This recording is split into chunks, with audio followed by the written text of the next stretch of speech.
Good morning. Today we have the pleasure of having Fatma Omar joining us, who served as the Deputy President in the Children's Government in 2014. Hello, Fatma. Hi. Thank you so much for taking the time to join us today.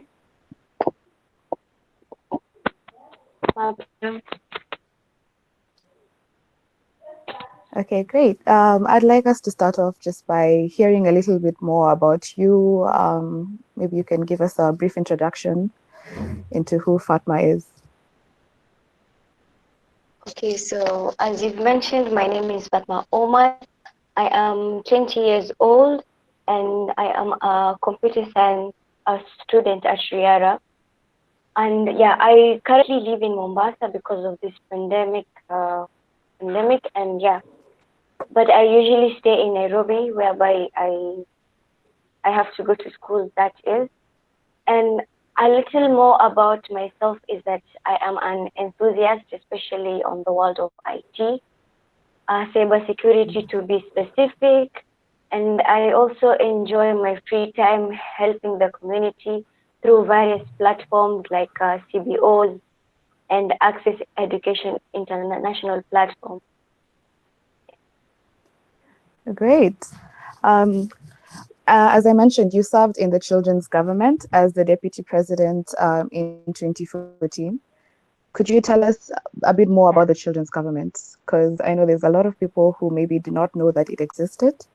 So you could just give us an overview of what the Children's Government is. Okay, so basically, the children's government is more so like the national government, but in real sense, just like a council made from primary students. Now, the aim of coming up with this government was that all the children uh, needed a platform to air out their grievances, their ideas, and our seniors saw it fit to start it off.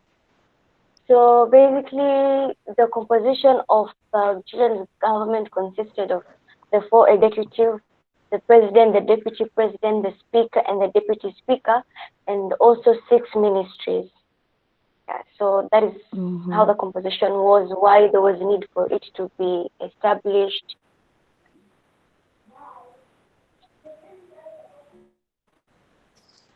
Okay, great. So there's how long have you been serving in the Children's Government? Okay, so basically, you just have to serve for 1 year because Mm-hmm. in 2014 I was in class 8. So in 2015 I had already graduated and I was in high school. So my term was only for a year, and whereby by June everyone should have elected the next council. So in simple terms, we just like we stay at the office for a year. All right. So it's a 1 year term in the Yeah, Children's Government. yeah, Okay. exactly. You say that elections are done in June. Do you have campaigns? Yeah, so actually, it's actually a very complex procedure because you have to start Mm-hmm. at a school level. So all Mm-hmm. the, let's say, the 10 council members of each school have to go to a specific school in the sub-county, whereby now they're going to Mm-hmm. meet with other councils of other schools. So they come together, they can campaign there, and then they elect the 10 in charge of the sub-county. Then they move forward, they do county elections, and then now they do the national elections. So by the time they come to the national elections, almost two other elections will have taken part, the sub-county level and the county level. So by the time June is there, maybe by February and by March, all the other Mm-hmm. two uh, elections will have been done. Oh, okay. Interesting. Could you tell me more about your experience while you were campaigning in 2014 for the position of Deputy President? it was really tough because I personally think that Kenya has very intelligent and very creative youth, and for me to get to compose my campaign was very hard because at that time I was just 14 years of age with no experience about Mm-hmm. campaigning or leadership. It was really tough, but I just think the students they go for leaders who are confident, who put the who put their ideas and grievances first before themselves. So I think that really gave me Mm-hmm. uh, a stepping stone into being chosen. And I also feel being social was one way of getting the Mm-hmm. voters because I remember Mm-hmm. we had a 1 week stay, and Mm-hmm. I used to I used to really engage with other students, especially when it come to when it came to playing soccer. I was always there. When it came Mm-hmm. to like dancing and music, I was always there. When it came Mm-hmm. to serving the students with food, I was always there. So it's always good to be everywhere, especially for a leader, and to make them feel that you're very empathetic towards them. And yeah, that is what led my campaign to a success. Okay, so having a genuine connection with the students and being confident was a great impact towards your campaign. Quite interesting. Precisely. Yeah. Would you say that being a your footing at that time, um, being Arab, had an impact in the way that the other students treated you while you were campaigning?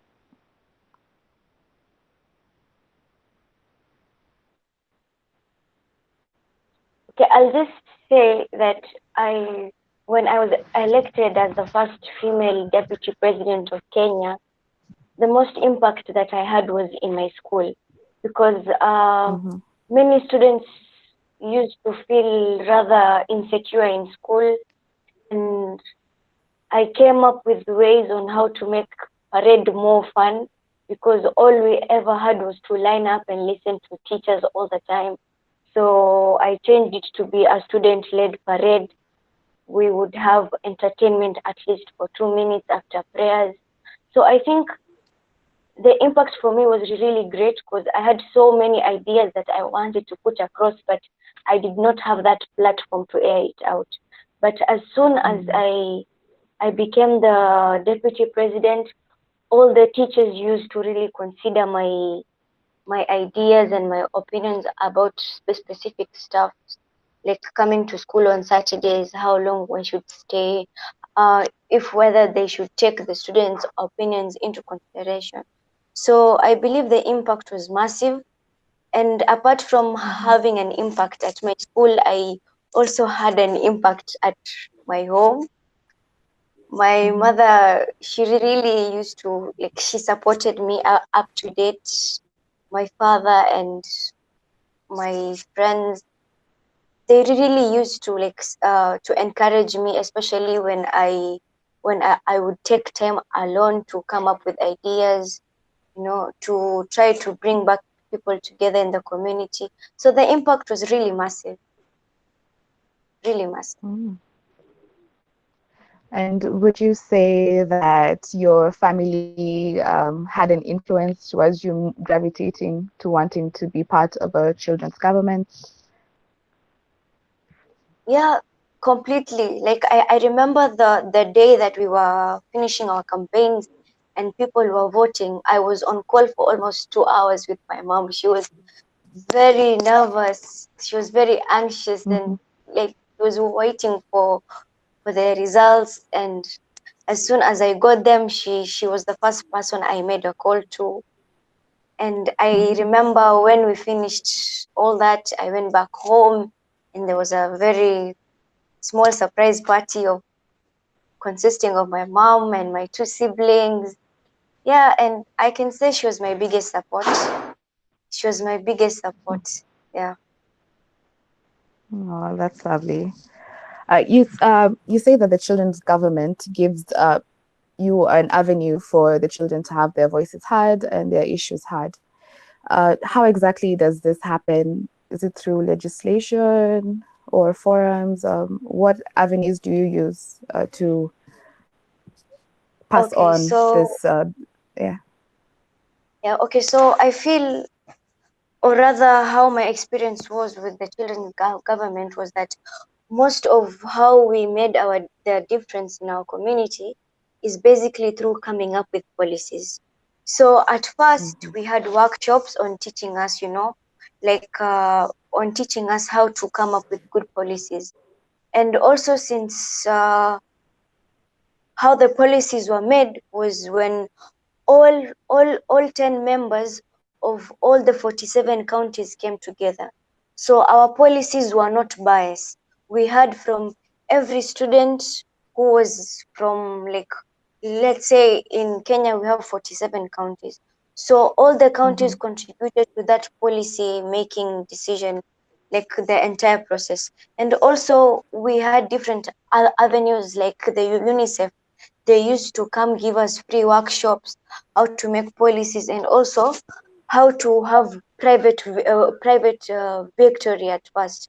Because as we see now, we are old enough and we can see that most people try a lot to have their public victories first before their private victories. Like, they just want to build a name for them outside, but they do not have the, let's say, the oomph and the determination and the empathy that it requires for them to become, the good leaders that they're supposed to be.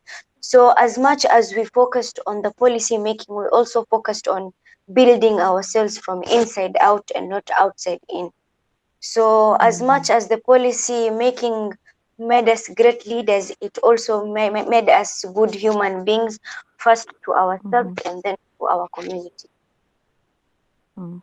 So there was a lot of personal development as well that was Exactly. happening. Yeah, Yes. that's great. If someone is to ask you, that someone is me at this particular moment, what is Yeah. the most memorable experience while you were serving as deputy president in the children's government? What would you say? Okay. My most, like, epic moment was when we went to be interviewed at Citizen TV on Monday Night Special. So I Mm-hmm. remember that day I was very tensed. We were supposed to be at the station at around by 8, and I can remember from 4 in the evening up to like 6, 7, we sat into groups trying to figure out what type of questions Janet Mbugo would ask us. So we veered off the topic so many times. People were so anxious, they were so nervous. So it was a very fun moment seeing people and Mm-hmm. uh, seeing them like nervous and seeing them, like happy and excited to be there. Yeah, so we made our way. Then we were shown our way in. We sat, and as soon as the interview started, all the nervousness and the anxiousness just went away. And especially, as I told you, I kind of stutter. I didn't even stutter for a single second. Mm-hmm. My level of confidence just went so high that I couldn't even, like, the excitement Mm-hmm. was just there. And every one of us spoke from their heart. They gave opinions and ideas that were really thought well of. And for me, I would say that was the best moment as the deputy speaker, the deputy president. Yeah, because that's quite a large platform that you were given, so it had to have been very exciting for you. Yeah, Yes. exactly.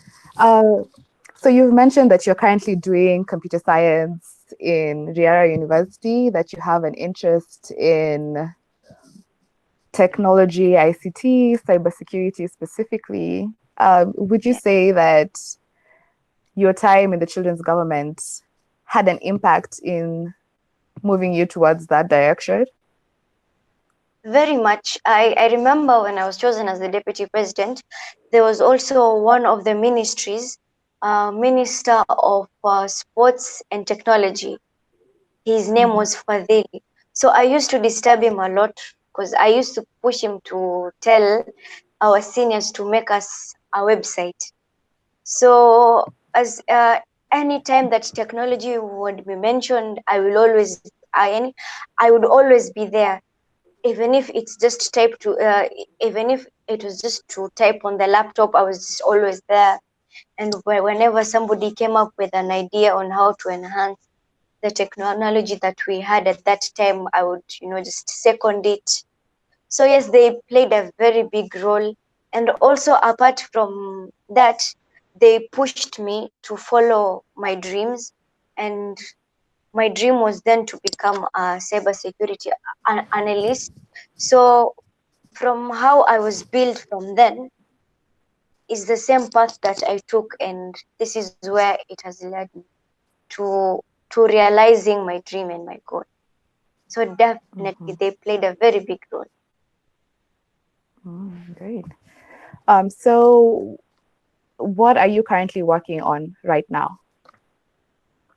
Okay, so last year I got the chance, or rather the opportunity, to present my innovation project in the US, Syracuse State University of New York.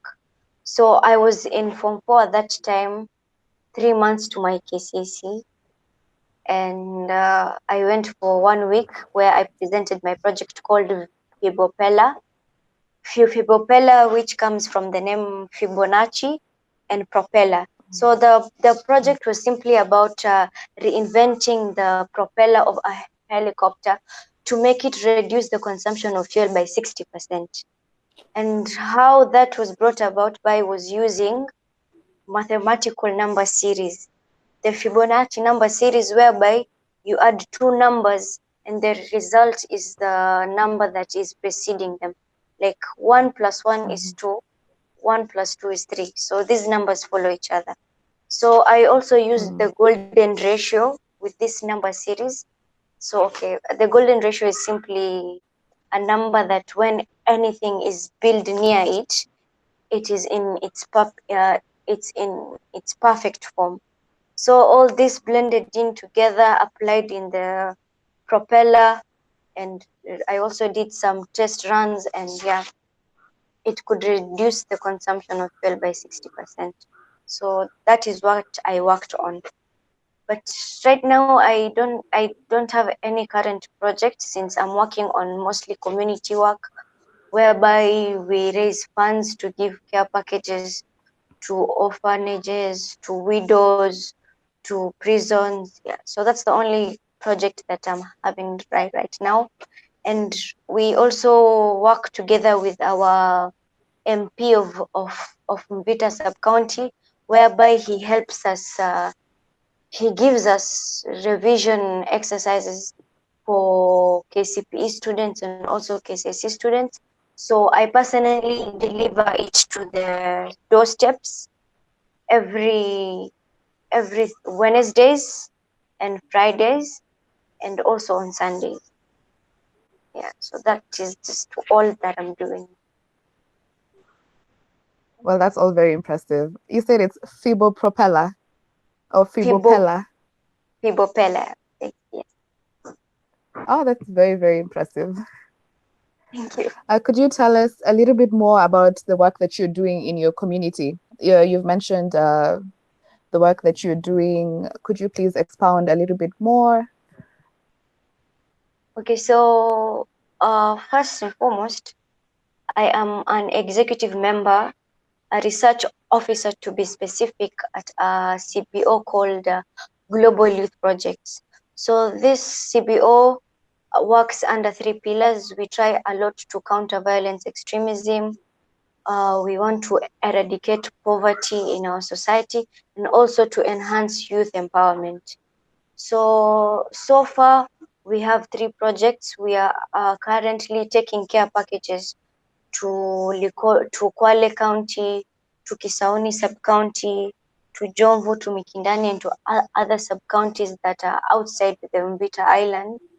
So we take to them care packages inside. We have various foodstuffs, and also I help Red Cross, especially in the IT department, where I do for them data entry. And if they don't have enough volunteers, I also go help them on the field work. Like for example, where I went last was at Mwakirunge, where we went and counted the people and like shared the care packages that that are being brought forward by the government. Yeah.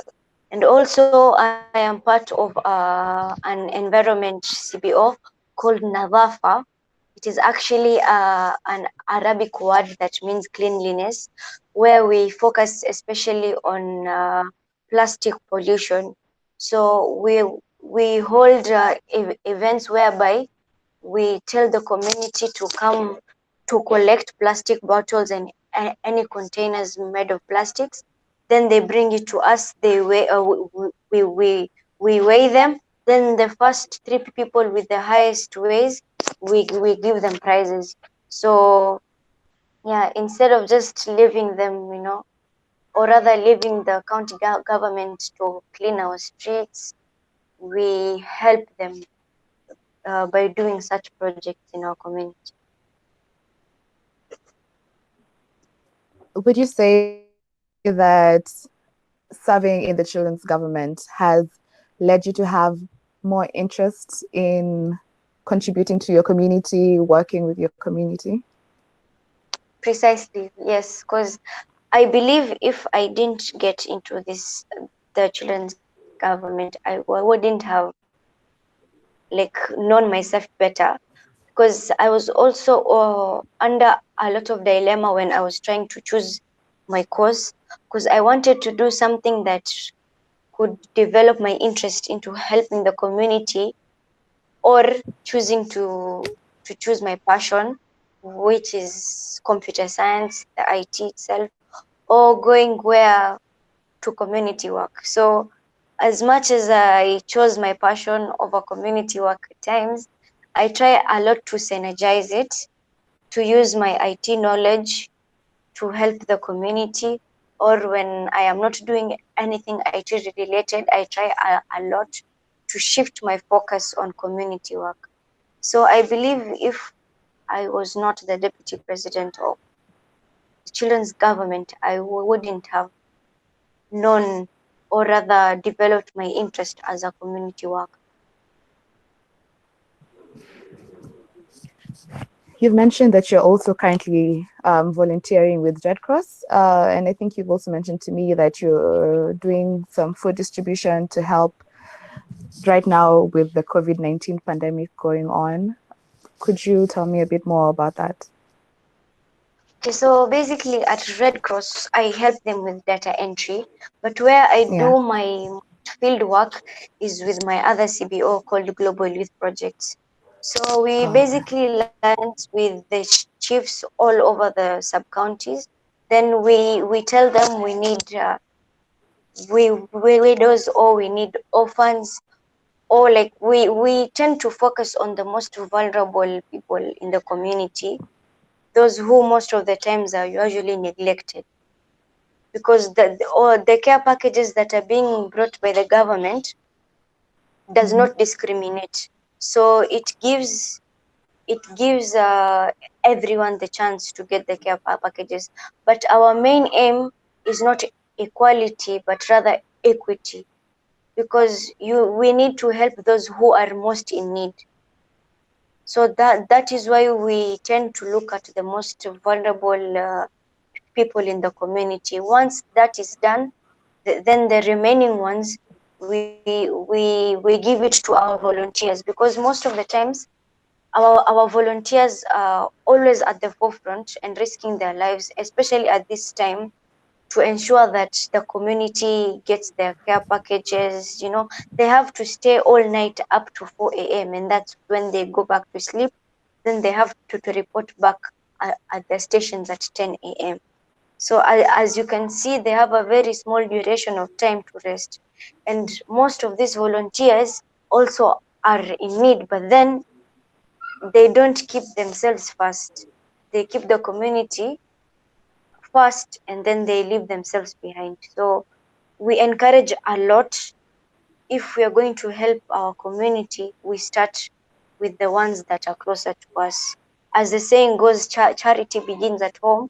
We need to ensure that our youth volunteers are, you know, are encouraged enough and are well taken care of before they go out risking their lives to help others.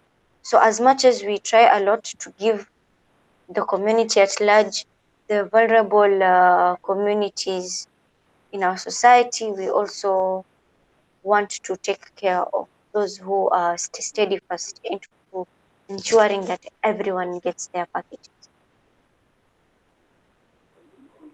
That's very important work, and I'm sure you're creating such a huge impact at this time because there's a lot of people who are suffering and don't have access to basic needs. So thank you for the work that you're doing. Uh, You're what would you say is in the horizon or in the plans, the future for Fatma Omar? Because already we can see you're doing a lot of great work. okay. So for me personally, I just want to succeed in my cybersecurity career path, and to also just be well independent, because something that you don't know about me is that uh, my parents, they separated when we were very young. mm, we are three of us, me, my sister and my brother, and we lived our lives without a father figure, and we depended we depended a lot on our grandfathers or aunts, and we couldn't ask for much because we felt like we were burdening them. So for me, I just want to look after my family, my mom, my siblings, and to also inspire people, especially on the IT, since a lot of women are veering off this path because they think it's very stressful. It's very, yeah, let me just say it's very stressful. But why I chose cybersecurity is because in 2019 I was cyberbullied. I was cyberbullied to an extent where the case was taken to a police station. So that for me gave me like, how do I say it? Like, it made me choose cybersecurity to ensure that no one else will reach to the situation where I was. So where I see myself going is deeply in IT, being well independent enough to take care of my family, to take care of my community, to inspire young girls like myself and others to take the path of IT.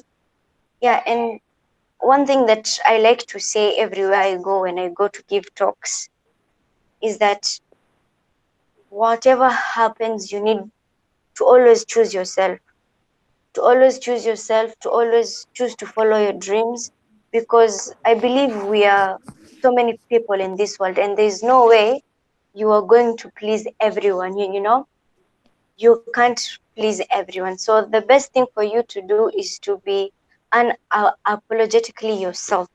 Just choose your way, choose to be yourself, choose to like follow your dreams, because your dreams are what are going to define you. Your goals are what are going to make the future you be successful, be independent, and be the person that you want to become. Yeah, Well, I'm sure that's all it. of that is going to come true for you and much, much more, definitely. And as big as your dreams are for yourself, what would you say you hope that the children's government will be able to achieve in the future? So my concern the most is that I wanted to actually flourish. I wanted to like never stop. Okay, the platform has to be always there, because this is what I usually tell my seniors, Mr. Kado and Mrs. Khairi, that whenever they say they are proud of us, they should in turn be proud of themselves, because we are their products. Because they encouraged us, they pushed us to where we are now, and they should have credit for that. So for me, I just want to see the children's government to start and never to stop, because just as an individual, as Fatma, I have managed to achieve a lot at a very young age. And I would like us to imagine the amount of impact and influence this platform could have on so many other youths. So it should never stop. In fact, I feel this project, and especially Access Education International, should be supported well enough to ensure that we realize our dreams, we realize our visions, and we realize our missions, because it is a very important platform that has been able to change so many lives. And if such a platform ceases to exist, I fear most of us are going to be lost, especially at this age. This is Mhm. we are at an age where you either build yourself or you break yourself. And as we all know, life is just one shot. You're not given a second chance at life. So it should be something that should be supported, should be highly supported, and should always be there to cater for the youth's needs. Completely agree with you. One last thing that I think I want to touch on and discuss with you is, as you mentioned, you were the first female deputy president for the children's government. And that's something that we've not even been able to have in the national government. We're still struggling in terms of representation, implementing the two-thirds gender rule. And when we're looking at the children's government, from what you know now and from what you knew when you were serving actively, would you say that there is a gender balance in terms of the positions that are available? Do we see, like, is there a two-thirds gender rule, or is there a balance? What would you say? Okay, so in our children's government, I don't think people cared enough about the gender, because all we went for was the person's personality, Mm-hmm. the campaign that was put forth. And if I can remember, we were equal. Uh, the four executive members was just made out of one male president. The deputy president, the speaker, and the deputy speaker were female. Mm-hmm. And in the ministries, there was one female minister of environment. So our our children's government, the pioneer group, we were five male and five female. But I think that, okay, as much as we were balanced, but when we were voting, I don't think many of the people actually thought about the gender, because as I can remember, I also came in for the second voting process.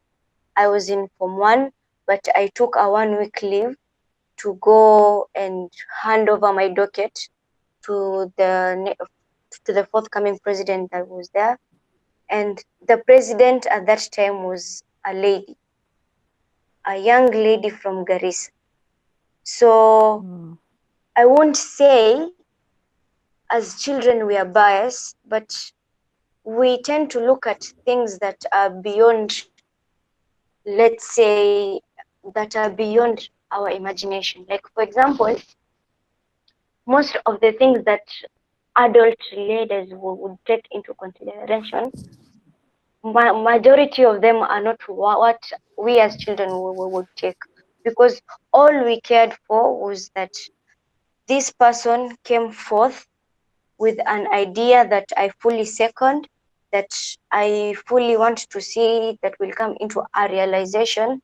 And most of our campaigns were something that was in our scope. So you couldn't hear us, let's say a deputy president, a children's deputy president coming forth and saying, if you elect me, I will ensure that the roads to your school are being, it's something that is very beyond our scope. So for Mm. as children, we were less biased, and we tend to look at the intangible things that meant a lot to us, like empathy, like genuineness. You chose a leader because you saw that leader reflected some part of your personality in you, or said something that you really connect with. But it's really different, as I can say, from the national body. The national body, this I refer to the adult government. So they have a lot of, I'm not trying to badmouth them, but then as an adult, they usually have complicated and yeah, complicated things that they want to achieve. So for us, it was basically just about the connection that we made, the ideas that you brought forth, yeah, and the genuineness that you had between and among ourselves. So for us, as the gender rule, it never clicked with us. We just chose the person who was fit for the work according to their personality, their campaigns, how they interacted with us. And that was simply it. I don't think we dug in deep, especially in the gender role. Okay, thank you so much for sharing all of that very insightful information. I think you're doing a lot of meaningful work and you are achieving so many great things at such a young age, and it's very commendable and admirable and great to see.